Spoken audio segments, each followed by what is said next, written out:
I just dropped by to explain why the wife hasn't been at work, Mr. Holmes. She's that sorry to be letting you down. That's quite all right, Mr. Hudson. I quite understand. I knew Mrs. Hudson must be unwell. She so very rarely stays away. Is it the flu? Asian flu. That's what it's called. Trust these foreigners that come up with something really nasty. She'll be all right, though. Tough old girl she is. Is Dr. Watson about? He might like to look in on her. Unfortunately, Watson is away on the continent. In Bern, I understand, for a European medical conference. He won't be back for another fortnight. Oh, well, the missus will be up and about as right as rain before then. Well, I'll be getting along. Day to you, Mr. Holmes. I'll see my own way up. Bye for now. Goodbye, and give Mrs. Hudson my best wishes for a speedy recovery. Oh, yeah, I'll do that. Bye. So I'm all alone for a bit.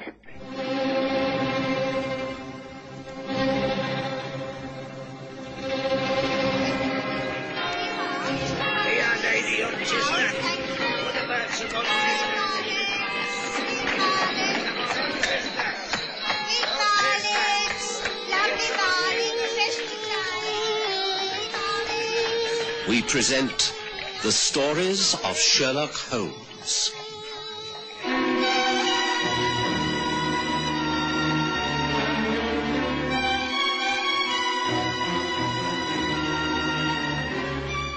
The Curious Case of Ira Pasha.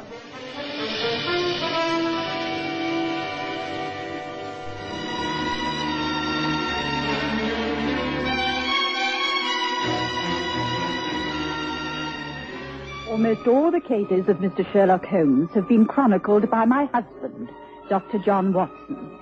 This is the one case he has not written about, simply because great care has been taken to keep the whole affair a secret from him. Mr. Holmes advises me to write it all down in order to rid it from my mind. I hope it will do so, for it has been one of the worst experiences of my life. It occurred when my husband went away to Switzerland to attend a European medical conference. About 2 weeks after John had left, something occurred that threw my life into grave confusion. I was in utter despair. There was only one person I could turn to. In spite of the lateness of the hour, I hired a hansom cab, and with minutes it was clocking its way through the stormy night to Baker Street and Mr. Sherlock Holmes. Mary Watson. My dear, sir, you must be friends. Come in. Oh, sorry to call like this. Now, come up the stairs to the sitting room. There's a good fire still crackling in the grate. You can take off that wet cloak and bonnet. Now, come along. I simply had to come. There we are. Now then, not another word. Not a word until you're more comfortable. Now, place yourself in front of the fire. Oh, thank you. Tell me what it is that so upset you. It's not Watson. There's not bad news from Switzerland. No, John is all right. His last letter was very cheerful. It's nothing to do with him. That is it. Only indirectly, you see. I think he... No. I cannot help you unless you explain quite clearly what all this is about. I think a small drink might help you. There. Now, here. Drink this. Come along. Oh, thank you. Right. Now, start at the beginning and tell me everything. Well, it started late this afternoon. I'd been doing a little shopping, and when I returned, I found a stranger on the doorstep. A young lady, dressed in the height of fashion, but with an elegance that was not English. She was very beautiful in a dusky sort of way. She asked for my husband, and I told her he was not available. I thought she wanted a doctor, you see, and started to recommend John's friend across the road. But she asked to come in and talk. Well, naturally, I agreed. I'm sorry that my husband is not at home. He's abroad at the moment. I do not expect him back for the next week or 10 days. Oh, that is most unfortunate. I need his help so much. It was a last resort. Pray sit down and tell me what is wrong. Are you ill, in need of medical care? Oh, no. No, it is nothing like that. I did not know that Dr. Watson was a married man. I'm sorry. There's no need to apologize. But what is it you want? You obviously do not know my husband. No, we have never met. And you are not ill, so what is it that brings you here? Mrs. Watson. It is so hard for me to explain. This is all so different from what I had imagined. I do not know how to begin. I have been in Great Britain only 7 weeks. I came from Turkey. My name is Ida Pasha. My mother came from Takkar in Afghanistan. That is where I was born. I've been traveling with my fiancé, Anton Fournier. He is in trading enterprises, a junior partner in an international export organization. We stay at the Bedford Hotel, Bailey Street. This should be the prelude to our marriage and the start of our honeymoon. But unless I can produce £1,000 within the next 2 days, it will all end in tragedy. £1,000? But I don't understand. Why should you need such a vast sum of money? It is Anton. He has to pay the money to a man named Grigor Harat within 2 days, or he will be ruined. He owes this money and cannot pay it back? But what about his firm, his partner? No, you do not understand. And I express myself so poorly. Anton, he does not owe the money. He's being forced to pay it. He is being blackmailed. What? Blackmailed? By the man Grigor Harat? Well, can he not go to the police? Oh, no. You see, there were stolen goods brought into this country by Anton without him knowing. But the man, he has the evidence to say that Anton was guilty. He will not hand over the evidence if he's not paid £1,000. If he does not get the money, then he exposes Anton's crime. Oh, dear. Well, I am most dreadfully sorry for you, but I cannot see any way I can help, and forgive me for asking, but why do you seek out my husband? He's unknown to you, just a name. He's simply a struggling London doctor. Why did you come here to him?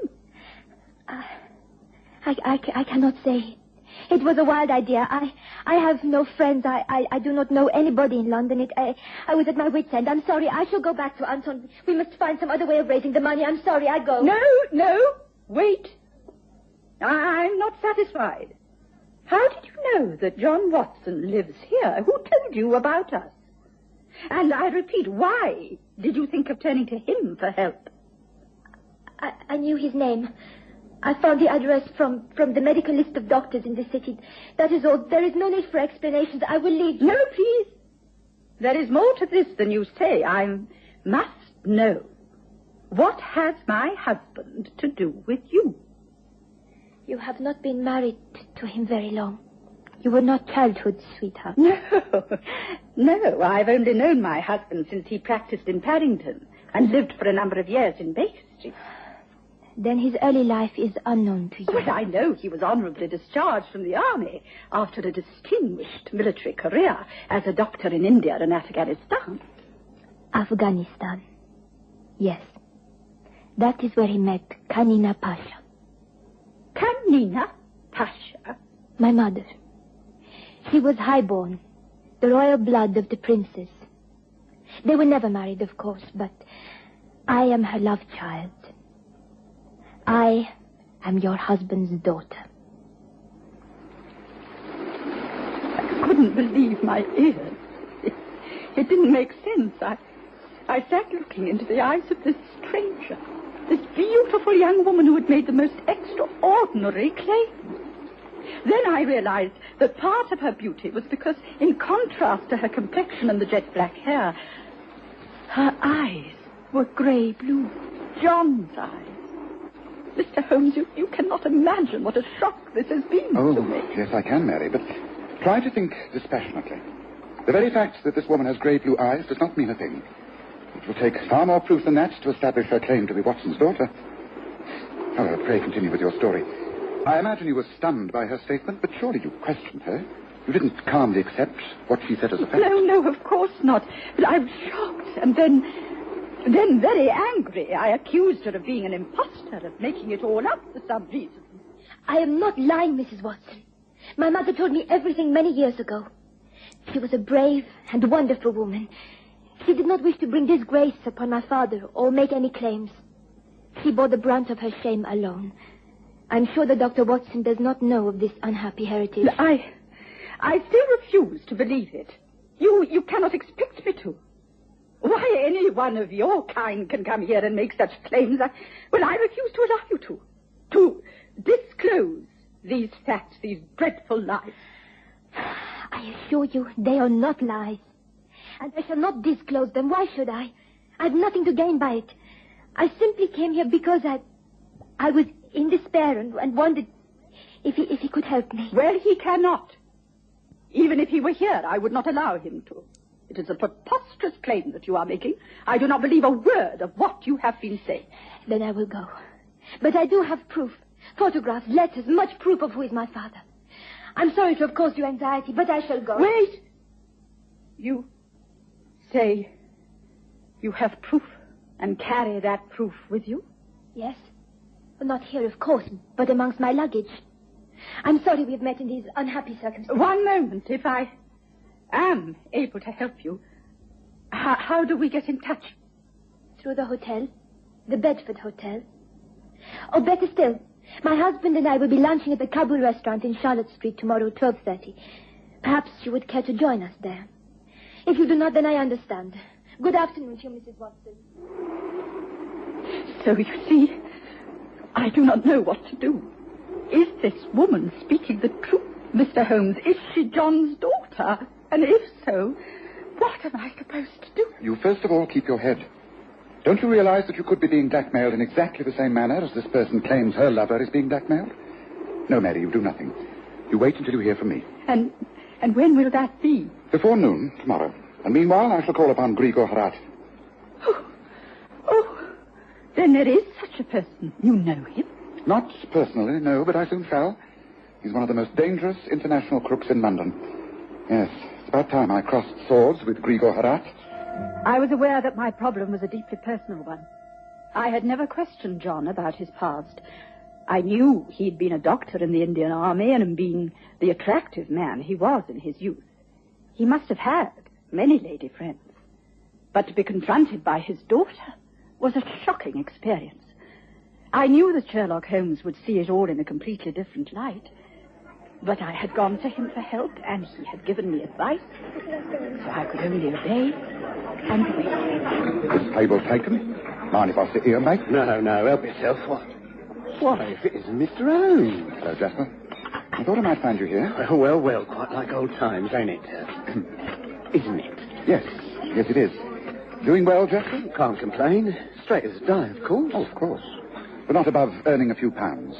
Can't say no, not these days. Why, Mr. Holmes? What have you got in mind? Can't be anything crooked. No, just information.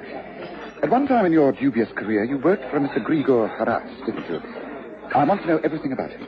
Well, I'll tell you all I can, and if it helps you to nail that blighter to the wall, then it'll be a real pleasure. Yeah, I worked for him, all right. A few years ago it was, and he shocked me good and proper. He lives in a house in Sutgard Place, 2 floors. He's only 2 servants, a sort of manservant and a cook who lives out. Keeps a real posh place. His interests are pottery and photography. Where does he keep all this secret information? In a safe, back of the darkroom, but no one can get in there. He has an alarm system, all controlled. Oh, yeah, very up-to-date is our Mr. Erard. All the latest devices. I see. So no one can get into the house without the alarm bells ringing? Yeah, that's about it. But there must be a switch, a main switch. If he has electricity installed, there must be a box where the switches are. No, that's right. It's in the hallway above the hat stand. They're sort of hidden away in the corner. It looks like part of the hat rack. Oh, he's a clever one, is Mr. Erard, but he's as slick as a snake. Better be careful if you tangle with that one, Mr. Holmes. I'll remember your advice, Jasper. Thank you. Oh, and... thank you, Mr. Holmes. Thank you kindly.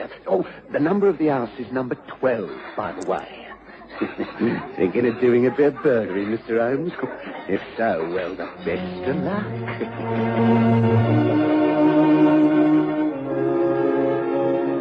I spent a troubled night and woke tired and strained.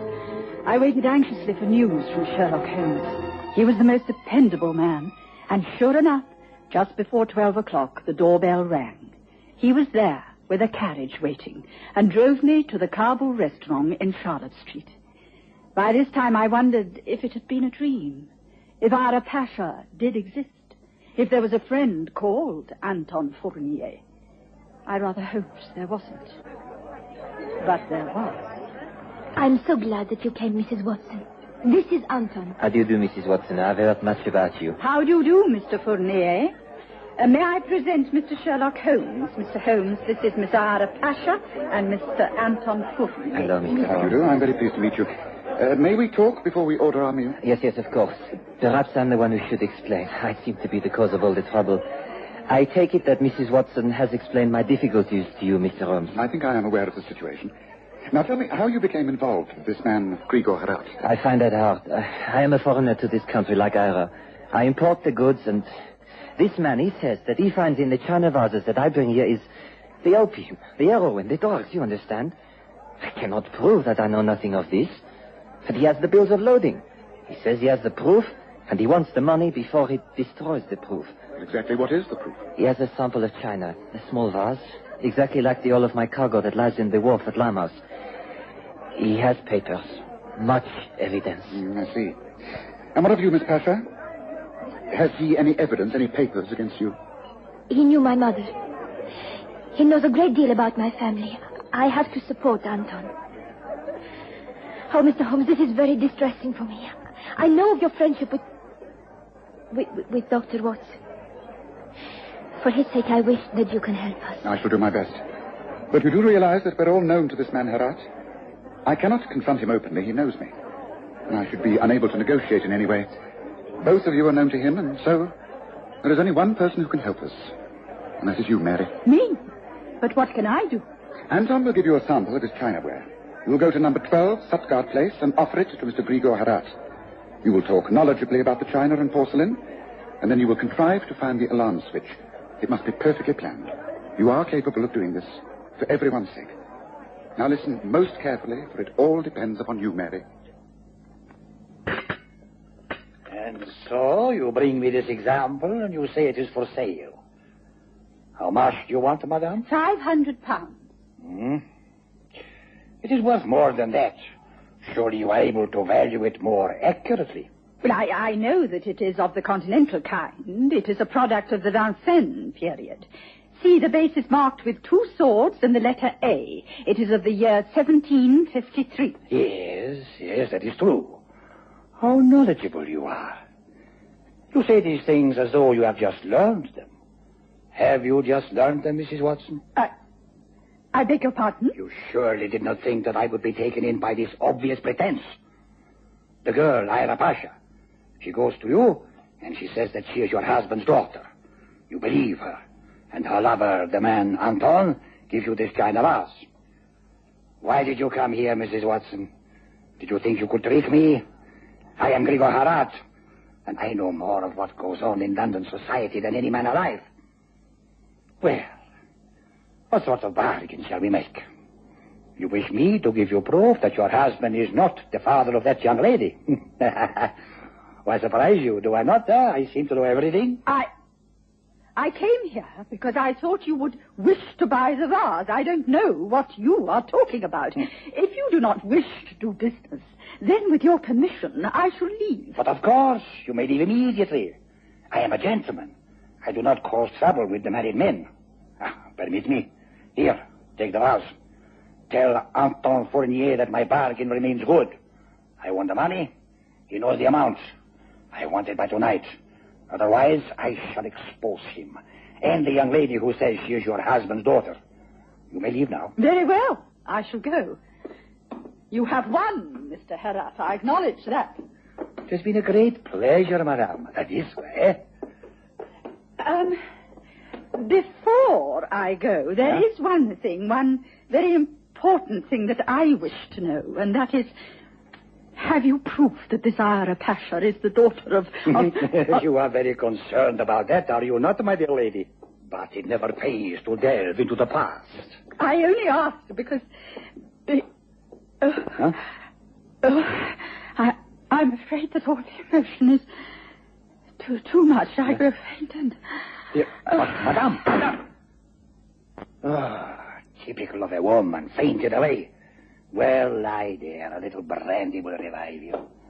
And from now on, nothing will alter my plans.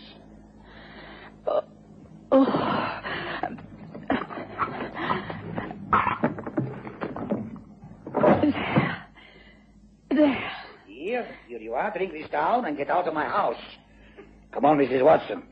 You have failed in whatever you wish to achieve. Drink. Thank you. I will go now. Goodbye, Mr. Harrod. Goodbye, Mrs. Watson. I had done all I came to do.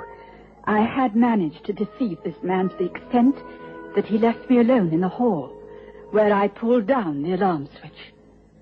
I believed he had not noticed, and all I could do was wait. I knew that Sherlock Holmes would have calculated everything to the nearest second. Come, Anton. This is the way. The windows will not be barred. The alarm is off. Come, gently now.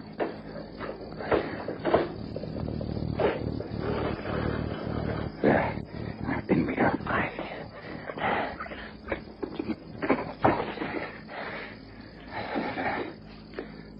The dark room is across the hall. Follow me softly now. I've memorized the plan of the house. So now, here. Yes, here we are. Now, wait. You have won yet again, Gregor. No, my dear. We have won.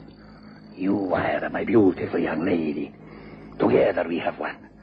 I have all the evidence to get money from your so-called lover and from Mrs. Watson. She must be a great fool to have believed your story. With what we shall make out of this and the traffic within the China delivery, we shall be able to retire most comfortably, eh? That is all I have ever wished for. I want nothing but riches and power. That fool of a woman. Most women are fools. Yeah, all of them, except you, my darling. Stay just where you are. Do not move, either of you. Oh, no. Not where I can fight. I never knew the conclusion of this most curious case. Sherlock Holmes was careful to protect me from the details. I did read of the death of Grigor Harad and the sudden disappearance of the young woman who called herself Ara Pasha. Mr. Holmes thanked me for my part in the affair, but I was most unhappy about it all. There's nothing to feel at all guilty about, Mary. You've seen the death of a monstrous man. Grigor Harad would have ended up dead somehow or another. He was so evil that someone would have had their revenge sooner or later. But Anton and that woman Ara... When thieves fall out, anything can happen. Yes, but was she? Was she John's daughter? She was a liar and a cheat, but she still had John's eyes. What do I do now? What I have always advised, you do nothing. If the contents of Grigor Harad's darkroom reveals photographs, evidence, then you pretend not to know about it. And you must never mention this to your husband. Not ever. Do you understand, Mary? There are some things best left alone, and this is one of them. You love your husband, don't you? Oh, yes, oh, yes. Then be silent, Mary, and let things remain as they are. This is our secret. Be silent.